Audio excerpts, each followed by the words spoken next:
Hi, and welcome to Wonderful Wednesdays. I have Jim Handley with us, and I'm going to talk about how to practice peaceful practices.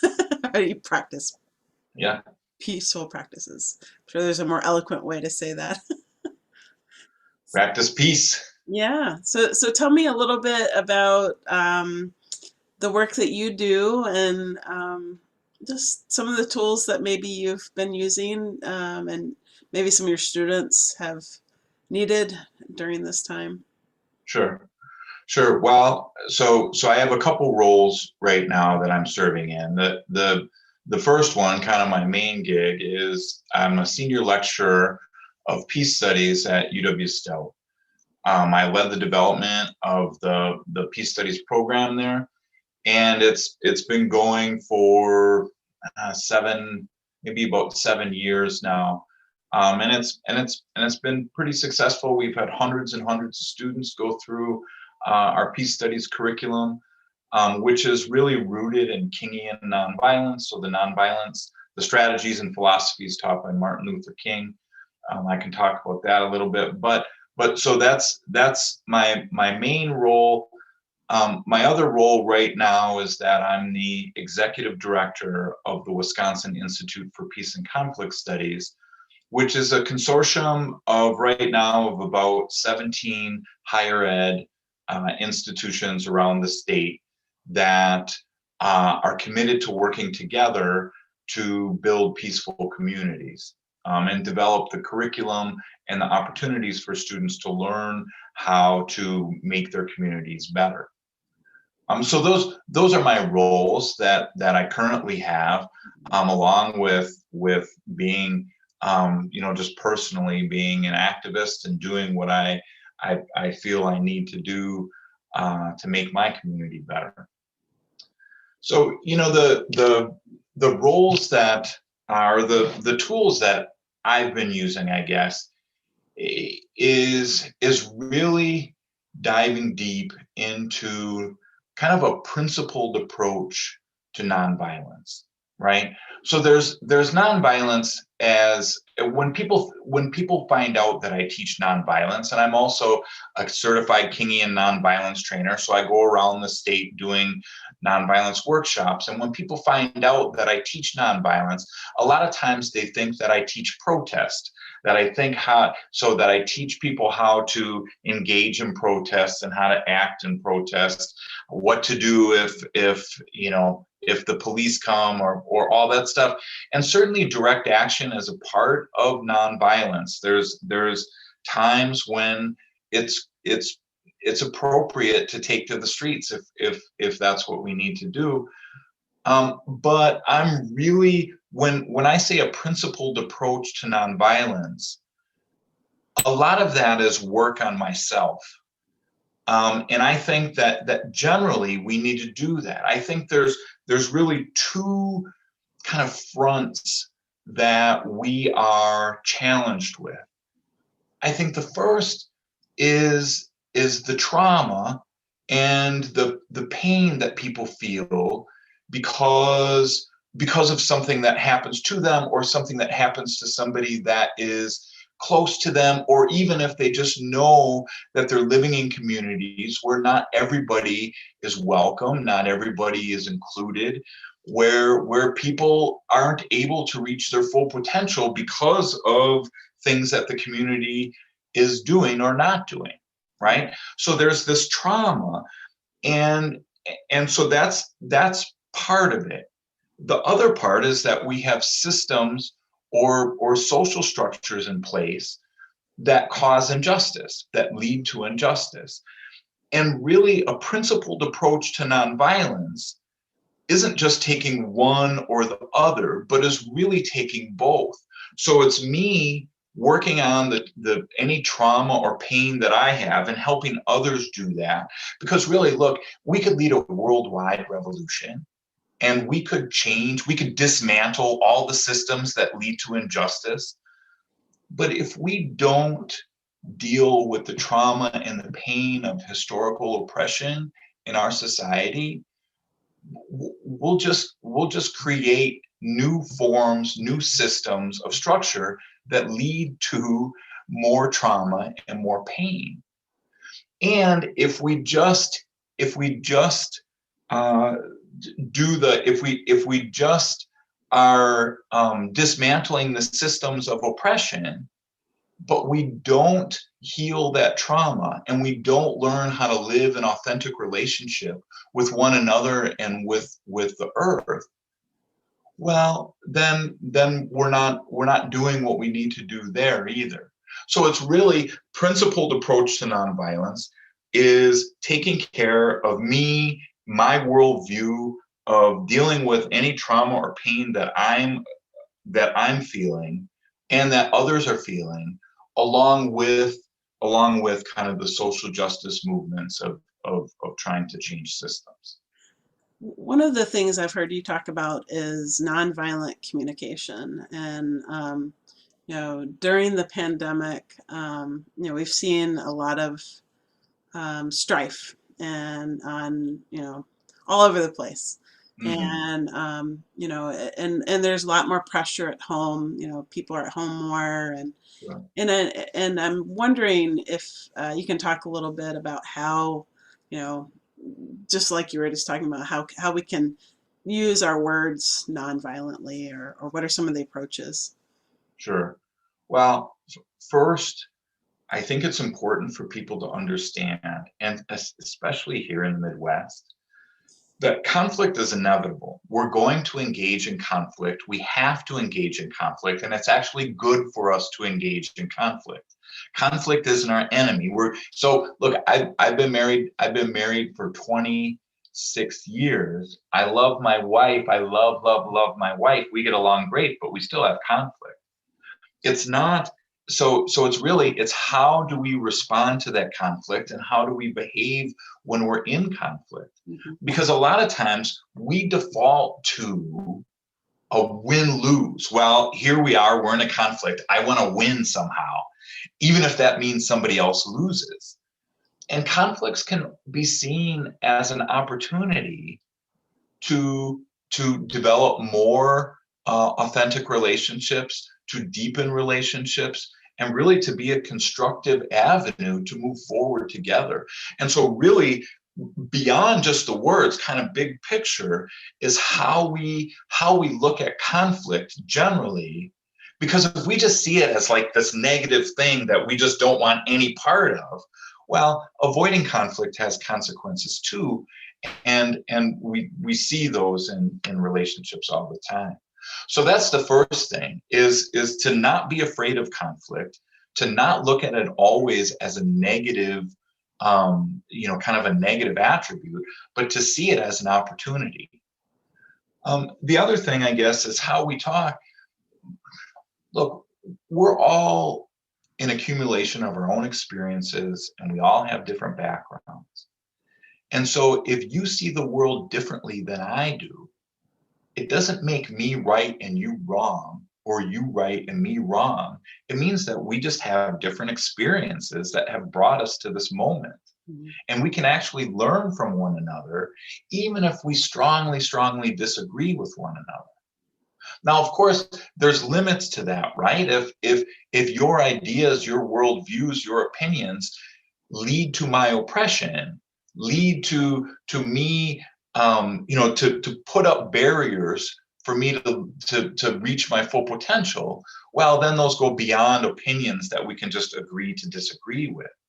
But I think generally, as people engage in a relationship, the conflicts that we get into, a lot of times we just talk past one another.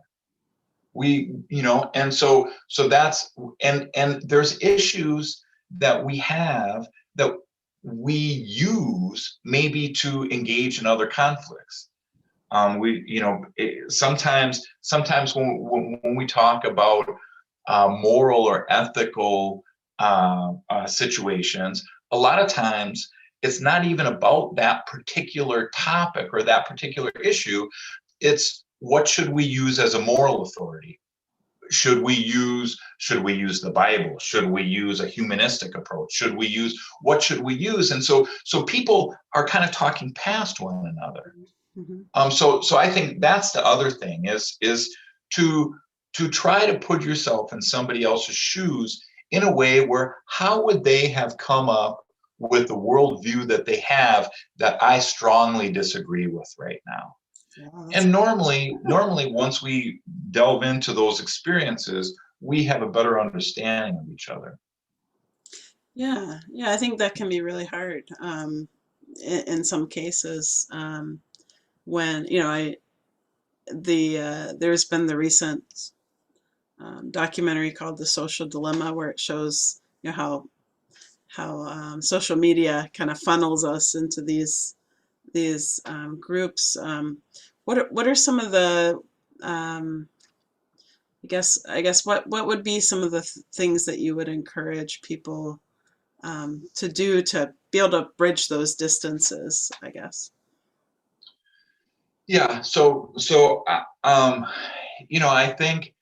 I think that we do get into our own little thought bubbles of people that, when I go on social media, almost all of my friends agree with almost everything I say. Right.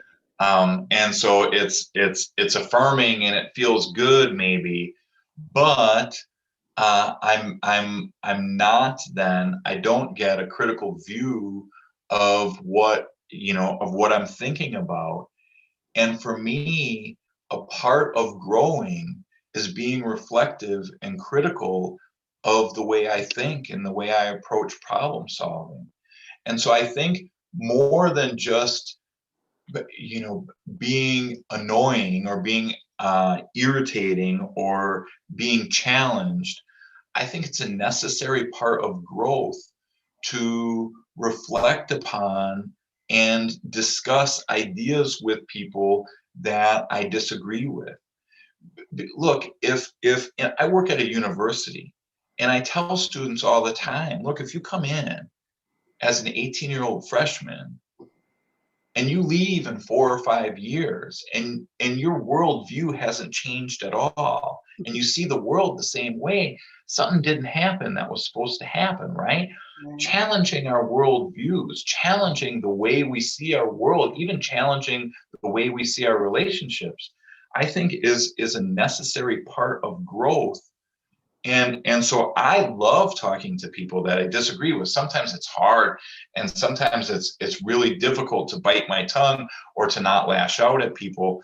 I'm practicing just like everybody else, but I think it's an important part of who I'm becoming.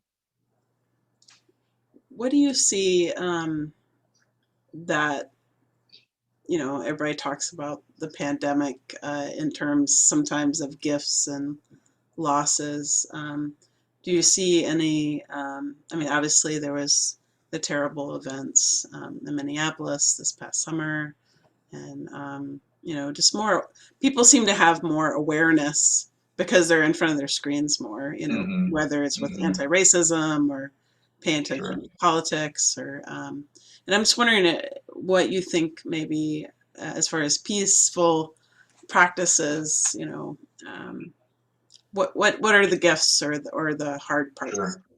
Yeah. Well, look, I think people being with their own thoughts, people being quiet, I think there's benefit to that. Normally in normal years, and not last year because of the pandemic, but normally I go on a 10-day meditation retreat where the first 9 days are silent meditation.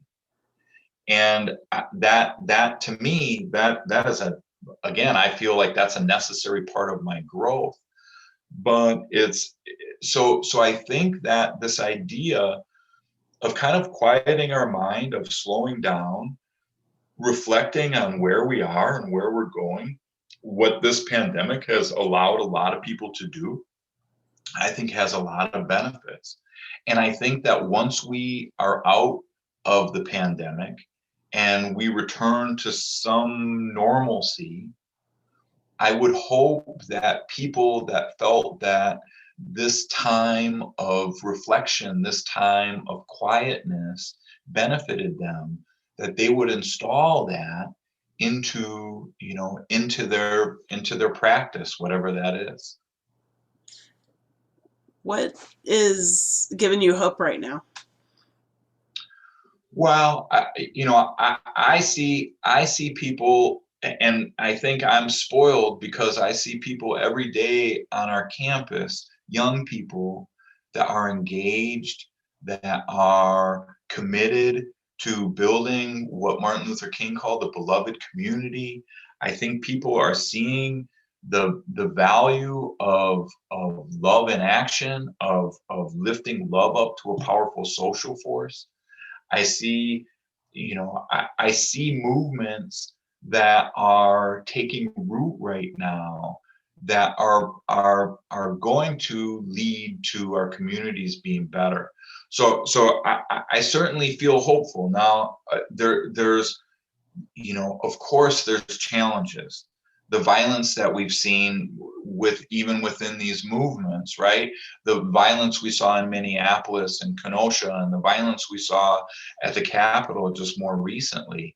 I think that people are understanding that violence is oftentimes an expression of the unheard or unseen pain that people are enduring. Well, yeah. So I think, first of all, we need to be careful when we say like peaceful communities, Mm-hmm. because if it just means that they're quiet and they're calm, Right. but they're still oppressive, and they're still, people are still kind of under the thumb of oppression and marginalization and exploitation. Well, that's not the peace that we're after, right? And of course that, but I think this, I think, look, there's this idea of reparations that is talked about in certain circles, and certainly in my circles, it's talked about a lot. And when people think of reparations, they think, well, there's this historical bad thing that was done to people, so let's just write them a check and say, okay, well, sorry, that your ancestors were enslaved, or sorry that your ancestors were kicked off their traditional lands, and genocide was committed against them. Reparations mean repairing the damage that was done by historical trauma. And I think, to your question, I think the first thing that we all need to do is acknowledge and understand the historical trauma that has been done throughout certainly throughout American history, right?